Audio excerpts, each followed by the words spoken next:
Protest protest protest, जिधर देखो सिर्फ प्रोटेस्ट, मोदी सरकार के खिलाफ प्रोटेस्ट। और इसीलिए सवाल कि क्या मोदी सरकार के अच्छे दिन खत्म हो गए?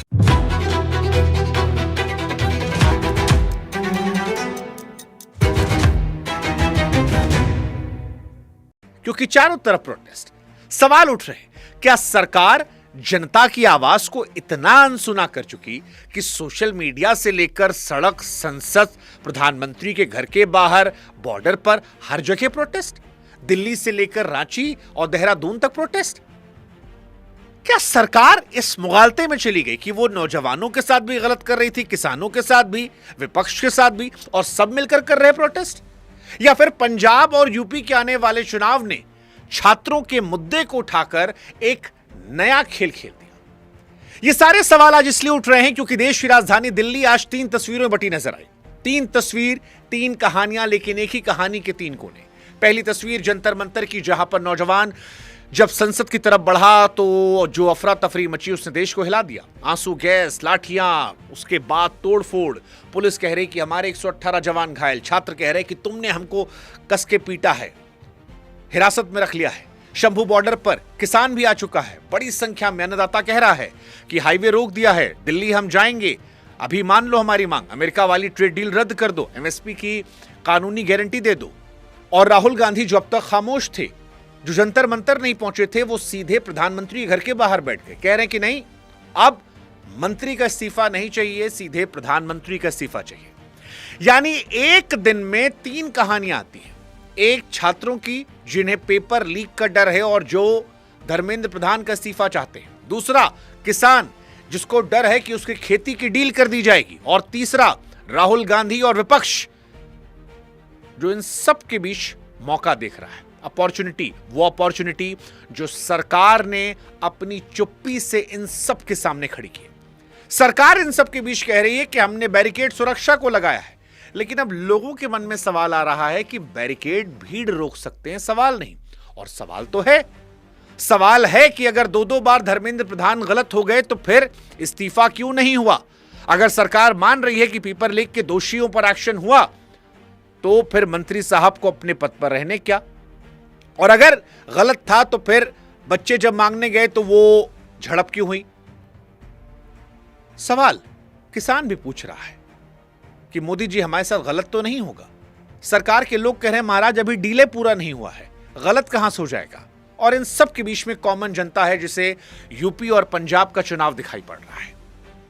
यूपी और पंजाब, यूपी जहां बड़ी संख्या में छात्र आते हैं, पंजाब जहां पर किसानों की बड़ी ताकत है। और यही सवाल है कि अब जो कुछ हो रहा है ये सरकार की गलतियों का नतीजा है या सरकार की बेरुखी के बीच में विपक्ष को मिल गया एक बहुत बड़ा मौका है। नमस्कार, मैं हूं शुभांकर मिश्रा और आज का वीडियो बहुत खास है क्योंकि आज जब हम परत दर परत खोलेंगे तो आपको जंतर मंतर का सच दिखाई पड़ेगा, ट्रेड डील का किसानों पर असर दिखाई पड़ेगा, और फिर उसके बाद जो सियासी खेल हम आपको समझाएंगे वो आपके नजर और नजरिए को पूरी तरह बदल देगा। लेकिन इसकी शुरुआत करें उससे पहले हमारी आपसे गुजारिश है कि हमारे चैनल्स को आप सब्सक्राइब कीजिएगा, व्हाट्सएप चैनल जुड़ेगा, आपका साथ हमारी हौसला अफजाई करता है। और ऐसे वक्त में जब सारे पत्रकार, सारे लोग या तो इधर हैं या इधर हैं, आपकी हिम्मत की वजह से हम आपके साथ खड़े होकर सिर्फ आपके मुद्दे उठाते हैं, इसलिए हमें आपके साथ की जरूरत है। प्लीज व्हाट्सएप चैनल को सब्सक्राइब कीजिएगा, कमेंट सेक्शन में लिंक डाल दिया है, स्कैन भी लगा दिया, और साथ ही हमारे चैनल को भी सब्सक्राइब कीजिएगा। अब शुरुआत करते हैं आज की कहानी की। कल क्या हुआ था सबसे पहले वो 30 सेकंड में समझ लेते हैं। आप जानते हैं जंतर मंतर से संसद की तरफ मार्च हुआ था, आंसू गैस, लाठीचार्ज, कैनॉट प्लेस में तोड़फोड़, एफआईआर दर्ज। सवाल दोनों से है, मार्च शांतिपूर्ण था तो गाड़ियां किसने तोड़ी? और कार्रवाई अगर प्रोफेशनल तरीके से थी, कानूनी तरीके से थी, तो फिर लड़कियों पर हाथ किसका था? ये आरोप हर तरफ से आ रहे हैं और दोनों का अपना अपना सच है। लेकिन आज की कहानी ये नहीं है, आज की कहानी दूसरी है। कहा जाता है कल जंतर मंतर को पुलिस ने खाली करा दिया, उखाड़ दिया। रात 11 बजे 6 घंटे बाद भीड़ वापस लौटी, टेंट लगा, मंच नया लगा और ऐलान की मार्च फिर से होगा। पुलिस ने रात में मंच उखाड़ा और सुबह पूरे देश ने देखा कि भाई साहब उखाड़ने से कोई चीज छोटी नहीं होती है, वायरल होती है। और इस सरकार को लेकर तो वैसे भी आरोप लग रहा है कि यह सरकार संवाद कम करती है, एक्शन में ज्यादा बिलीव रखती है और अब एक्शन का रिएक्शन हो रहा है। सरकार को कल लगा कि मामला निपट गया, आंदोलन खत्म हो गया, लेकिन आज आंदोलन और बड़ा हो गया, क्योंकि आंदोलन टेंट में नहीं होता, आंदोलन बेइज्जती में रहता है और इस आंदोलन की जड़ में एक ही बेइज्जती है। वैसे शुरुआत भी तो बेइज्जती से हुई थी। कॉकरोच जनता पार्टी की शुरुआत कहां से हुई थी? सुप्रीम टिप्पणी से। कॉकरोच, वही ताना दिल पे लगा था और वही ताना कल भी लगा। और जो आंदोलन बेइज्जती से पैदा हुआ हो उसे लाठी से मारेंगे तो वो हटेगा थोड़ी ना, दोगुना हो जाएगा। इसीलिए लोग कह रहे हैं कि कॉकरोच मरते थोड़ी हैं, वो तो बढ़ जाते हैं। और आज जंतर मंतर पर कॉकरोच बढ़े, ताकत ज्यादा बड़ी दिखाई पड़ी, सरकार को ज्यादा और चैलेंज किया गया। और वैसे भी ये देश का कोई नया पैटर्न थोड़ी है, आप पुराना भी देख लीजिए। किसी भी आंदोलन को जिसे रातों रात हटाने की कोशिश की गई, अगली सुबह दुगनी भीड़ मिली। भीड़ को हटाना आसान है, वजह को हटाना मुश्किल है। कल पुलिस ने भीड़ हटाई थी, वजह छोड़ दी गई थी, उसका समाधान नहीं किया गया था। और वजह लौट सकती थी अगर मंत्री जी का इस्तीफा हो जाता, लेकिन इस्तीफा नहीं हुआ, लाठी मारी गई, पुलिस भी घायल, ये भी घायल, मामला सुप्रीम कोर्ट तक पहुंच गया। कल तक जो केवल दिल्ली कहानी थी, आज वो देश की कहानी बन गई। मतलब आज रांची में छात्र सड़क पर हैं, रायपुर में बारिश के बीच प्रदर्शन चल रहा है, बेंगलोर से लेकर गुवाहाटी, शिलोंग, टोरंटो, हर जगह सपोर्ट की तस्वीरें आ रही हैं। यानी लाठी दिल्ली में थी, आवाज पूरे देश में गूंजी। यानी सरकार ने कल आंदोलन को दबाने की कोशिश की और आज जो एक मोर्चे पर आंदोलन था वो बढ़ता चला जा रहा है। एक किसानों का शंभू बॉर्डर पर, हाँ आपको याद होगा 2020 की तस्वीरें, शंभू बॉर्डर पर हम सब ने देखा था। लेकिन इस बार ट्रैक्टर नहीं है, बसें नहीं है, इस बार डेरा डालने केवल ऐलान नहीं है। किसान घाट पर महापंचायत होनी है, चौधरी चरण सिंह साहब की समाधि पर। जिस किसान के नाम पर घाट बना है उस घाट तक किसान नहीं पहुंच पा रहा। यानी किसान इस बार लड़ने नहीं दिखाने आए कि हम भी आ सकते हैं। और उनकी मांग बड़ी क्लियर है, ट्रेड डील जो है अमेरिका से वो रद्द की जाए, एमएसपी की कानूनी गारंटी दी जाए। अब यहां पर एक तीखा सवाल वो नहीं जो किसान पूछ रहा है, सबसे तीखा सवाल तो वो है जो इस डील के बारे में हर किसी को पूछना चाहिए। बताया जा रहा है कि डील के तहत सस्ते अमेरिकी दूध, दही, सोया और कुछ फसलों के आने का रास्ता खुल सकता है। ऐसा बताया जा रहा है इसलिए क्योंकि डील अभी फाइनल नहीं हुई है, कागज किसी ने नहीं देखे हैं। और यहीं से भाजपा वाले कह रहे हैं कि इसमें सियासी बू आ रही है पंजाब चुनाव को लेकर, क्योंकि जब कागज ही नहीं आए हैं तो फिर आंदोलन अभी से क्यों शुरू हो गया। अब इसमें किसानों का जो वर्जन है वो अलग है। वो कह रहे हैं कि भाई साहब साइन हो चुकी डील के खिलाफ आंदोलन मातम होता है, लड़ाई नहीं। दबाव जो है वो सौदा होने से पहले काम करता है, बाद में नहीं। किसान 2020 में सीख चुका है कि कानून बनने के बाद वापस कराने के लिए 1 साल से ज्यादा सड़क पर बैठना पड़ता है। इसलिए इस बार शायद वो कानून बनने से पहले ही खड़ा है। वो कहते हैं ना, दूध की जली बिल्ली छाछ भी फूंक फूंक कर पीती है। इस तराजू का एक और पलड़ा भी है, क्योंकि एक सवाल शहर का मिडिल क्लास भी पूछ रहा है और उसे भी अनसुना करना बेमानी है। वो पूछता है कि भैया खाद की बोरी पर हजारों की सब्सिडी, ऊपर से खेती कमाई टैक्स फ्री, इतना सब लेकर धरना। अब इन सब के अलग अलग बातें हैं, अलग अलग आरोप हैं और इस तबके का भी आरोप है। फिर वही शब्द आरोप यह भी है कि आंदोलन का चेहरा तो 2 एकड़ वाला किसान होता है, पर अगली कतार में 100-100 एकड़ वाले बैठे होते हैं जो सब्सिडी का फायदा भी सबसे पहले उठाते हैं, खाद का स्टॉक भी पहले दबाते हैं और छोटे किसान को वही खाद बाद में महंगे दामों पर मिलती है। यानी शहर कहता है आंदोलन गरीब किसानों के नाम पर होता है, लेकिन फायदा अमीर किसानों को। और हमारी थाली तक कीटनाशक कौन पहुंचा रहा, वो बहस अलग चल रही है। अब सच क्या है? सच दोनों का थोड़ा थोड़ा है। यह सच है कि सब्सिडी और टैक्स छूट किसानों को मिलती है।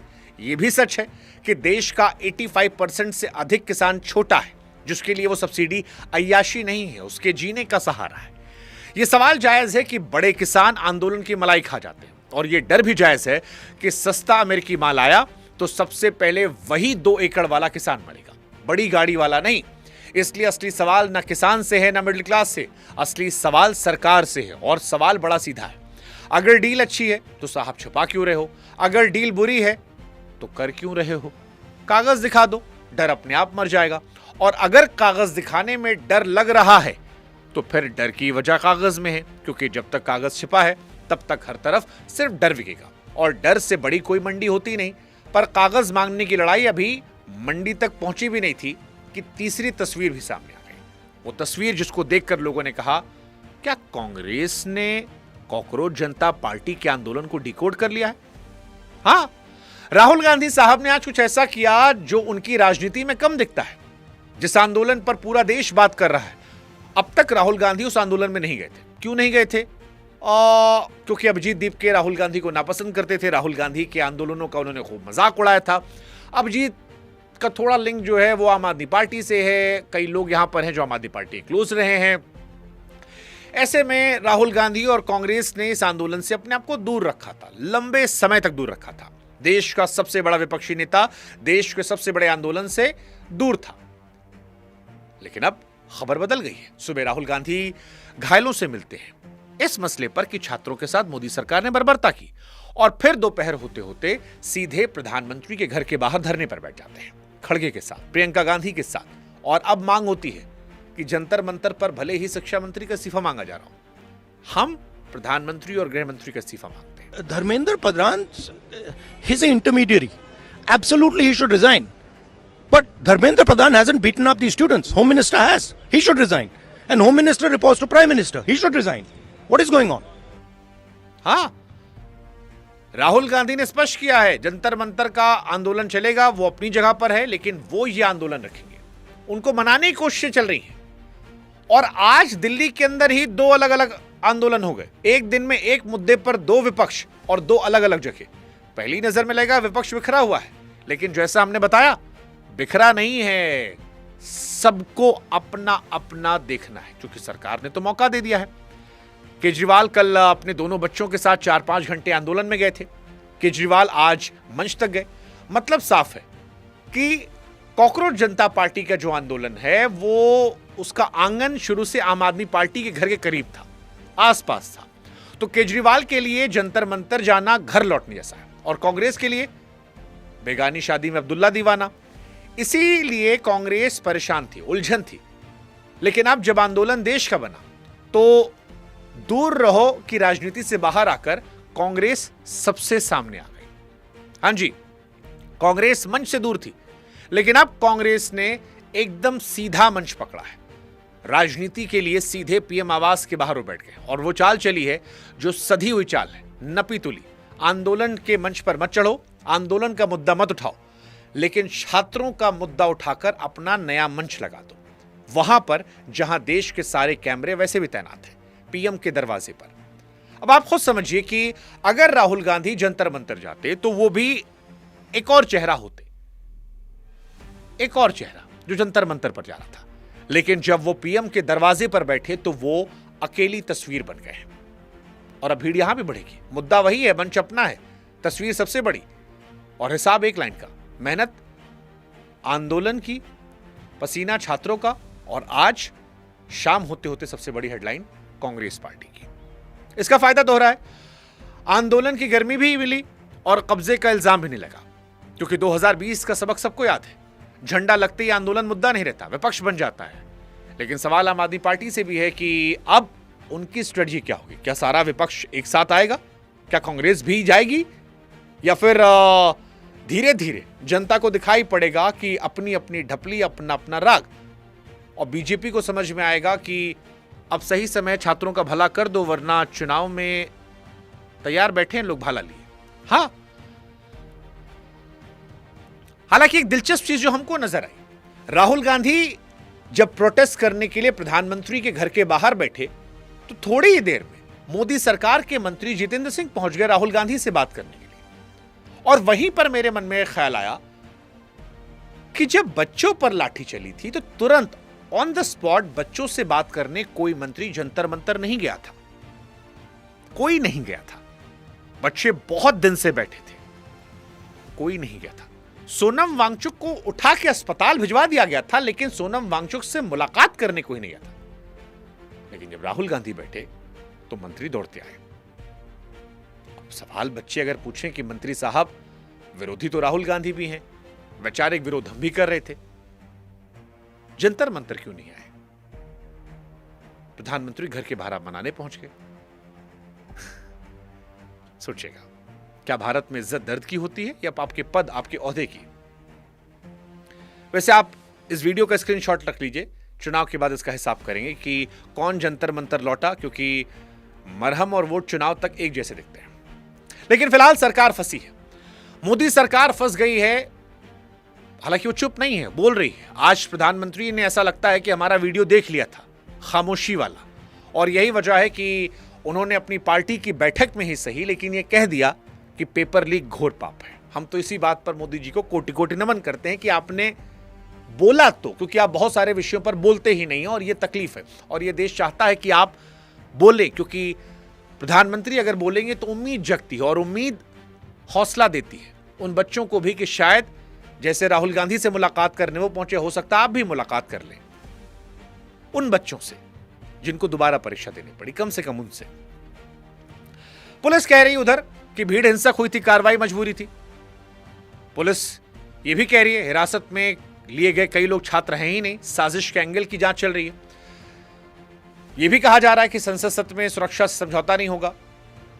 बीजेपी के सांसद कंगना जी कहती हैं कि हम अंदर से डरे हुए थे, पुलिस ढाल बनी। नड्डा जी जो है सीजेपी के लोगों से मिले, घायलों से बातचीत की। केजरीवाल जी कह रहे अपना बच्चा लेकर हम गए थे। कुल मिलाकर हर आदमी कुछ कुछ कह रहा है। अब सवाल यह है कि जब हर कोई कह रहा है तो फिर सरकार फंसी क्यों है? सरकार फंसी है इस्तीफा देने को लेकर। अब इस्तीफे को लेकर हमने पिछला वीडियो बनाया था कि 12 साल में मोदी सरकार ने एक इस्तीफा नहीं दिया, क्योंकि सरकार को लगता है कि अगर हम इस्तीफा दे देंगे तो अपनी गलती मान लेंगे, और सरकार गलती नहीं मानती। सुषमा स्वराज, वसुंधरा राजे सिंधिया पर 2015 में आरोप लगे, तब से लेकर अब तक धर्मेंद्र प्रधान तक सरकार इस्तीफा नहीं लेती, मंत्री देना चाहे तो भी नहीं लेती। अब सरकार की मुश्किल यही है कि अगर वो नियम तोड़े और आंदोलन से इस्तीफा ले ले तो फिर हर आंदोलन में इस्तीफा लेना पड़ेगा, और अगर इस्तीफा ना ले तो यूपी का नौजवान चुनाव तक लाठी याद रखेगा। सख्ती करो तो आंदोलन बड़ा होगा, सख्ती ना करो तो भीड़ बढ़ रही है। ऐसे में सरकार परेशान है, लेकिन वो कोशिश कर रही है कि इस मामले को ठंडा किया जाए, और इसी कोशिश में आज जेपी नड्डा साहब जो है वो जाकर छात्रों से मुलाकात करने पहुंच रहे थे। हालांकि सवाल फिर वही है कि आरोप लग रहा है शिक्षा मंत्री पर, बात हो रही है प्रधानमंत्री जी से, मुलाकात हो रही है स्वास्थ्य मंत्री से, और इन सब के बीच में संसद के अंदर भी आज विपक्ष शिकायत करता नजर आया। संसद में कहा गया कि हमें बोलने नहीं दिया गया। यह मुद्दा आज हर जगह उठा, सड़क पर, बॉर्डर पर, पीएम के दरवाजे पर, अस्पताल के बिस्तर पर, लेकिन एक जगह नहीं उठा जो इस काम के लिए बना है, वो है संसद। जिस दिन देश का सबसे बड़ा कमरा सबसे छोटा हो जाए उस दिन सड़क बड़ी हो जाती है, और यही रहा। और इसीलिए आज देश के बच्चों की तरफ से हम मोदी सरकार से 3 सवाल पूछते हैं, ना आंदोलन की तरफ से, ना विपक्ष की तरफ से, हमारे तरफ से और देश के छात्रों की तरफ से। और ये सवाल मोदी जी और अमित शाह जी से हैं, उम्मीद करते हैं वो सुनेंगे। सवाल पहला है कि अगर परीक्षा का सिस्टम सच में सुरक्षित है मोदी जी, तो अब तक हर लीक, हर गड़बड़ी, हर फायदा उठाने वाले और हर जिम्मेदार अफसर का पूरा हिसाब तारीख के साथ हमारे देश के सामने क्यों नहीं रखा गया? और अगर हिसाब नहीं रखा गया तो आप ही बताइए मोदी जी कि कैसे देश का छात्र उस सिस्टम पर दोबारा भरोसा करे? कुछ तो आधार होना चाहिए, ये आप बता दीजिए। दूसरा सवाल जो हमारा प्रधानमंत्री नरेंद्र मोदी जी से है वो ये है कि जवाब मांगने वाले छात्रों पर लाठी 24 घंटे में चल गई, लेकिन जिनकी गलती से पेपर लीक हुआ उन पर कार्रवाई इतनी तेज और इतनी ही तीव्रता से क्यों नहीं दिखी? सजा की रफ्तार सवाल पूछने वालों के लिए, गलती करने वालों की दूसरी। इसी में एक सवाल और ऐड कर दे रहे हैं। राहुल गांधी प्रोटेस्ट करने आपके घर के बाहर गए तो आपके मंत्री राहुल गांधी जी के पास पहुंच गए, लेकिन छात्र 20-21 दिनों से प्रोटेस्ट कर रहा है, आप सोनम वांगचुक को उठा सकते हैं, आपके मंत्री मिल क्यों नहीं सकते थे? लाठी मारने के बाद तो मुलाकात पहले दिन कर सकते थे, राहुल जी के पास तो कुछ ही घंटे में आ गए थे। क्या पद देखकर संवाद किया था? और तीसरा सवाल, हमारे देश में परंपरा रही है कि बड़ी नाकामी पर बड़ी कुर्सी जवाबदेही लेती है। नेहरू जी के दौर में लाल बहादुर शास्त्री साहब ने इस्तीफा दिया था, अटल जी के दौर में नीतीश कुमार साहब ने इस्तीफा दिया था। ऐसे में देश की सबसे बड़ी मेडिकल परीक्षा की साख पर हफ्तों से सवाल उठ रहे, छात्र सड़क पर हैं, तो जवाबदेही की वो परंपरा इस बार कहां है? इस्तीफा ही हर जवाब नहीं होता, मान लिया, पर जवाब तो कोई हो। 3 सवाल दर्ज है, जवाब जब आएगा हम वो भी दर्ज कर लेंगे और उम्मीद करते हैं कि इन सवालों को आप जनता जो है वो बढ़ाकर सरकार के कानों तक पहुंचाएंगी ताकि उन्हें समझ में आए। जैसे हमने मोदी जी से बोलने की अपील की थी, आज उन्होंने बोला, तो अगर ये आप समझेंगे तो शायद वहां तक पहुंच जाएगा। खैर, आज 3 तस्वीरों के बीच में एक किरदार और था जिसका जिक्र इस शोर में दब गया। नाम सोनम वांगचुक। सफदरजंग अस्पताल का बिस्तर, महीनों का अनशन जो शुरू हुआ था लद्दाख की मांगों के लिए, अब छात्रों के लिए भी जारी है। आज सुबह की मेडिकल रिपोर्ट कहती है कि हालत फिलहाल संभली हुई है, शुगर गिरी हुई है, शरीर में ताकत के जरूरी तत्व कम हो गए, खून की कमी है। डॉक्टर रोज आ रहे हैं, रोज कह रहे हैं ड्रिप लगवा लीजिए, और वो रोज मना करते हैं। कल की हिंसा के बाद अपनी पत्नी के हाथ एक पत्र भेजा है, लिखा है छात्रों के साथ जो हुआ उसके विरोध में अनशन जारी रहेगा। लेकिन जंतर मंतर पर नारे हैं, बॉर्डर पर काफिले हैं, पीएम के घर के बाहर धरना है, हंगामा है, और इन सब के बीच में जिस आदमी ने एक्चुअली में लड़ाई सबसे पहले शुरू की, 20-21 दिन सहा, आज उसके बारे में कोई बात नहीं कर रहा, क्योंकि अब बड़े लोग आ गए और बड़े लोगों ने इस मामले को उठा लिया है। सोनम वांगचुक कहीं पीछे छूट गए। सवाल यह भी है कि जिस देश में सुनवाई के लिए भूखा मरना पड़े, वहां संसद के माइक किस प्रकार के ऑन थे? और सोनम वांगचुक के लिए क्या आपको बुरा लग रहा है क्योंकि वो सीन से गायब हो चुके हैं? नहीं दिख रहे, मुझे तो नहीं दिखे आज। खैर, वैसे दिखे तो उनके सीजेपी के प्रवक्ता भी नहीं थे, बर्गर खाने वाले। हाँ, मतलब जिन्होंने कहा मेरा क्या लेना देना। ठीक है, आंदोलन अब काफी बड़ा हो गया है, इन लोगों से आगे निकल चुका है। खैर, कुल मिलाकर आते हैं, सीजेपी के प्रेसिडेंट कहते हैं मार्च होगा, किसान कहते हैं बॉर्डर से हटेंगे नहीं, कांग्रेस कह रही है जब तक आंदोलन तब तक धरना, और सरकार अभी उसके पास सिर्फ 2 रास्ते हैं, फिर से लठिया दीजिए या बातचीत कर लीजिए। कहा जा रहा है कि बातचीत इतनी खोली गई है, कल क्या निकलेगा, जो आएगा कहानी फिर हम आपको सुनाएंगे, कल की कहानी कल। लेकिन आज की तस्वीर आप याद कर लीजिए, नौजवान सड़क पर, किसान बॉर्डर पर, विपक्ष पीएम के दरवाजे पर, और सबसे शांत आवाज अस्पताल के बिस्तर पर। संसद चालू है, सत्र हर साल आएगा, कमरे हर बार खुलेंगे। देखना सिर्फ ये है कि संसद के अंदर कान में खुलते हैं, क्योंकि ये बात हर सरकार को, हर पार्टी को याद रखनी है। आज दिल्ली में लाठी किसी की भी चले, उसकी चोट कल वोट पर जरूर दिखाई देगी, और उस दिन ना बैरिकेड काम आएंगे, ना आंसू गैस, ना बंद कान। और तब तक आपको सिर्फ इतना करना है कि आपको भूलना नहीं है, क्योंकि इस देश में सबसे बड़ी ताकत लाठी नहीं है, याददाश्त है। जय हिंद, जय भारत, और हमको सब्सक्राइब कीजिएगा।